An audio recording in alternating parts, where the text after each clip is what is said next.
Left side of the table, shall we? You know, honestly, Or the middle. voice of God. That's the first joke. I don't pull pranks because I don't like them. Pulled on me. I don't know. I mean, I really don't. I've seen the cellophane wrapped toilet. I've seen the stink bombs. I did a prank. I just remembered one. Did you? When I did my hair and makeup test, the first time that I ever had my green makeup on, I went to the loo for a wee-wee. And I was in the toilet, and it was, a public one, but it was by the costume department, and I heard someone come in, and I waited, and I just sat, and I waited for this woman to go and wash her hands, and I'm like, all right, I have no idea who it was. It's okay, I'm like, after 3, and I just went, poof, and opened the door, and just ran towards her with the green face, just washing her hands, and she looked, I was like, ah! And I'm like, ah, sorry. She's like, oh my God, you nearly gave me a heart attack. And so for the rest of the time that season, every time she saw me, she's like, you. I'm like, sorry. Oops. Good one. I don't know if we necessarily are a bunch of people that do pranks, but when you do 15, 16, 17-hour days, and you're standing around a lot while we're moving cameras and lights and stuff, we amuse ourselves. And if you ever get to meet the lovely Josh Dallas, I recommend asking him to do his Kevin Spacey from House of Cards. He does an exceptionally good House of Cards, Kevin Spacey. I forget the character. He's like blah blah blah, Frank getting Underwood. outside loud. Frank Underwood, yes. Yes. So, yeah, Josh is a very good mimic, so we keep ourselves mildly entertained. Josh Dallas walks by Granny and whispers dirty things in my ear. Only when I'm in the Granny character. When I'm Beverly, it's like, oh, hi, Beverly. But then when I get the Granny character, I can't repeat it here because there's children, but I kind of like it.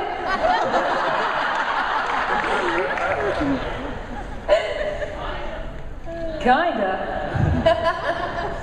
The question on the side? I was just wondering what your favorite parts of the script are, because one of the things that I like about the scripts is that they turn these classic stories on their heads almost. And I was just wondering what storyline that you like that they've kind of flipped on their head. Ooh, I think most actors would tell you the bits that they like in the script are where they're in it.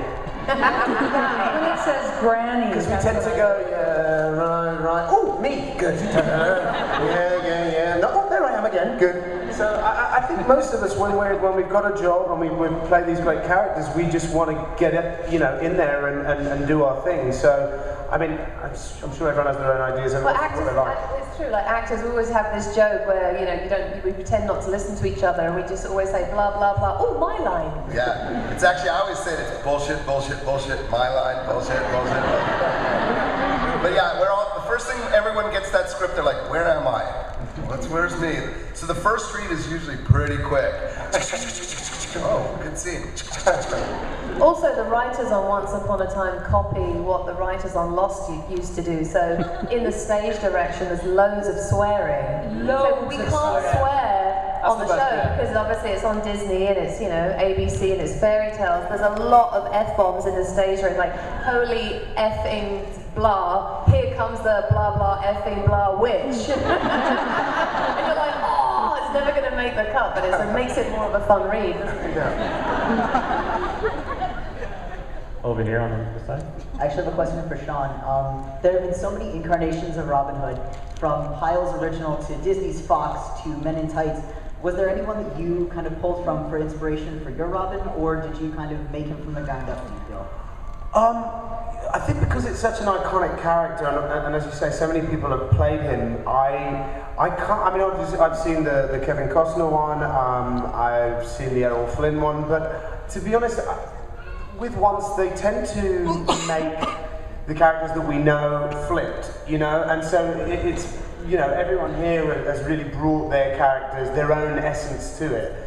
So I actually purposely sort of stayed away from looking at anybody else because, what the writers have written for us is specific for this Robin Hood and for this environment. So I didn't really want to, sometimes as actors will steal little bits from other people and that's what makes your performance. But with this, I just thought I'm just gonna try and do my own thing with it, and most of that is dictated by the way that it's written. I mean, obviously in this version of Robin Hood, he has a son, and he did have a dead wife, but she's back now.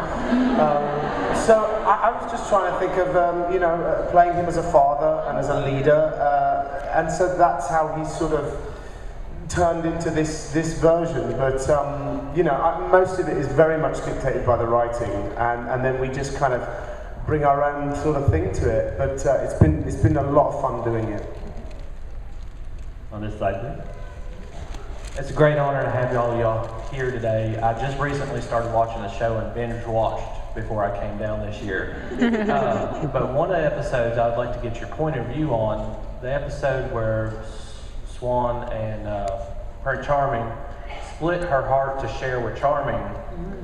It was already black inside from an earlier episode. What is your point of view on how the outcome of splitting it and now both of them temporarily have the blackness in their hearts? Silence falls over the room. Wow, never thought of that. As a former heart surgeon, I can tell you that was brought on by years of smoking. So stay away from tobacco, kids. It's not good for you. Don't smoke. No, honestly, we have no idea. That's why I'm being That's an Adam and Eddie question. Over here. Hi, this is for Robbie. Hi, I just want to tell you, I thought you did such a fantastic job on Peter Pan. Thank you. Don't tell him that. He's head of I was wondering what your experience was like playing Henry when you switched bodies. That was a lot of fun actually, because for me, I finally got to play someone that everybody else didn't hate on set. Because like when we were rehearsing everything, I was like, oh bloody Pan, like, oh. So I was finally able to be like, oh yeah, I'm innocent of that. And it was nice to do the switch. Obviously, I spent a lot of time with Jared in the first half of season 3 in Neverland in the Forest. We had a lot of scenes together, so we got to know each other quite well. So when it got to the point of switching over, we didn't even really have to talk to each other about it. We were sort of just like, yeah, we know what we're doing. Yeah, you be me, I be you for a bit. And so yeah, that was great fun. But I will say that I was happy to return to my former evil self in episode 11. It was nice to return to Pan's normalcy. Yeah, it was great. Over here. Hi, I'm not sure if this is the right panel to ask this question about, but there's been a recurring theme on the show where the villain tends to end up being related to the general family of Henry. What are you talking about? That's not normal. I'm just wondering, is that tradition going to continue, or do you not know? I couldn't hear a thing. I'm talking about family trees and tradition. And relations, yeah. Relations. I mean, Probably. The rate is going, everyone's related to everybody. I'm probably Robin Hood's brother. It's possible. Entirely possible. Y'all over here. My question is for Robbie as well. How was it as an actor to take an iconic character such as Peter Pan, who's really the image of childhood imagination and faith, and turn him into someone completely dark and evil and kind of sexy? Why are you laughing? Nice one. It was fun. I mean, I said this in the panel yesterday. The original J.M. Barrie's Peter Pan was dark, so it wasn't necessarily a bastardized version of Peter Pan. But yeah, I mean, I had a lot of fun doing it.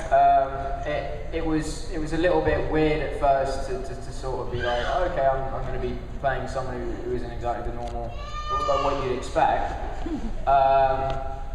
But yeah, I thought what was fantastic about the way that it was written was that originally he wasn't even portrayed as Peter Pan. Nobody actually knew. He was just a normal lost boy when you saw him for the first time, where he bumped into Henry in the forest. So to have that reveal and to sort of see his face turn into pure evil and darkness was sort of the opening chapter to what everyone now sees of Pan in the show.